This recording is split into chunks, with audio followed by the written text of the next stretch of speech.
Pleased to say we're joined now by Rehman Chishti, Conservative MP and formerly an advisor to the former Prime Minister of Pakistan, Benazir Bhutto. Mr Chishti, great to have you with us this morning. Indeed, you were an advisor to Benazir Bhutto back in 1989 when the Russians, well, the Soviets, I should say, left the country. I wonder whether you perhaps see a parallel or two. Yeah, certainly, Neil. I think what I would certainly say, it's, I was working with Benazir before she went back into Pakistan while she was in opposition. But the question is, it's a very pertinent one. In 1989, when Benazir Bhutto was coming into government, you had the international community, the United States, the UK, had supported the Mujahideen to defeat the Russians. And once the Russians were defeated, the United States walked out of Afghanistan and left it to neighboring countries to deal with.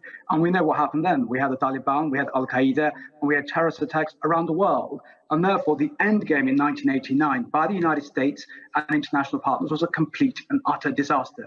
So the question for many around the world now is this: why would the United States do that again with regards to messing up the end game? Of course, we accept the international community, the United States, the UK and its NATO partners had to leave Afghanistan at some point. Absolutely. But the way and the manner in which the United States has executed this decision, they've done that because I know from the United Kingdom and others around had advised them not to and leave a small military presence in Afghanistan, which would be an insurance policy against any future terrorist attack or threat posed to the world. But the United States did not do that. So the issue of responsibility quite clearly lies with President Biden for having taken this disastrous decision. I would say it's one of the worst foreign policy decisions I've seen come through from the United States in recent times.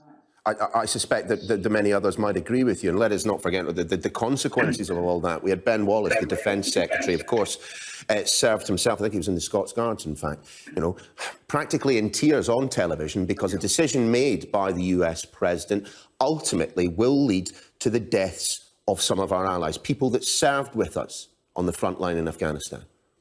I think the reality is most certainly, I think the question today for the Prime Minister, from my point, will be, well, look, the reason we went into Afghanistan was from a national security imperative to avoid a further terrorist attack to the United Kingdom and international partners and other places around the world. Now that we don't have a military presence in Afghanistan to avoid that, to gather the intelligence, what steps are we going to take by working with the regional powers to avoid that future terrorist threat?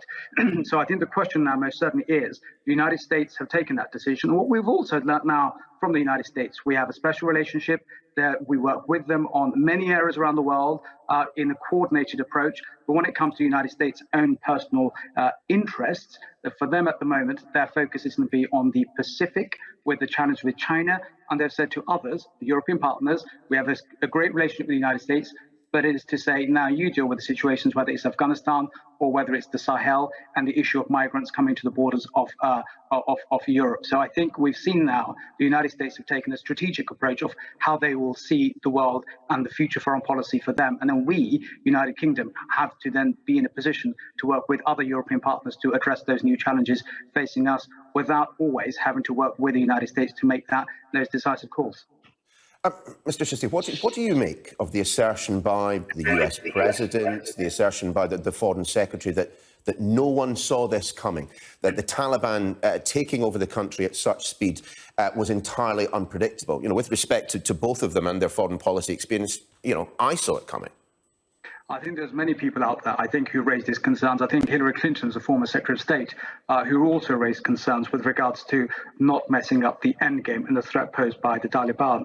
And I think, therefore, considering this decision, a call was made by the United States to withdraw in such a chaotic manner. Everybody else was saying, look, work through the political settlement and then gradually withdraw, and then therefore you have a effective endgame in a orderly manner. So the issue now for me, the full responsibility lies with the United States. You had Condoleezza Rice, you had the Lindsey Graham senators in the United States advising the administration, the consequences of the manner in which they left. So, of course, those questions need to be posed to the United States administration. Of course, we can't always predict what may happen next, but I think the United States, from its vast intelligence, would have been in a far better position to be able to make that call and to look at and prepare for the eventuality to a very large extent. So, of course, there's many questions to be answered by the United States administration on this.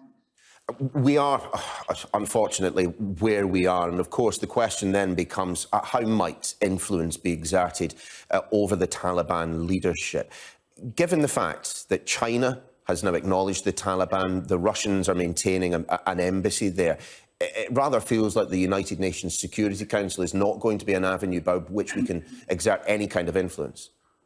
I think you're absolutely right. What are our leverages on the Taliban? The fact is, we may not have liked the Taliban to come in, most certainly did not want them to come in, but the reality is they now have control of Afghanistan on the ground. How effectively can they control all of Afghanistan will be another key question that arises in time, and how much of that is their ungoverned space in Afghanistan posing a threat to us internationally. But your question is, who has the leverages? Simply making statements to say we're going to impose sanctions on the Taliban, well, I don't think Mullah Bardar has any assets that we can impose sanctions on. So talking tough in certain ways does not go anywhere. But I think realistically, working with regional partners who have leverage. There were 3 previous countries who recognized the Taliban government, Pakistan, the UAE and Saudi Arabia. They will most certainly have leverage with them, with the Taliban.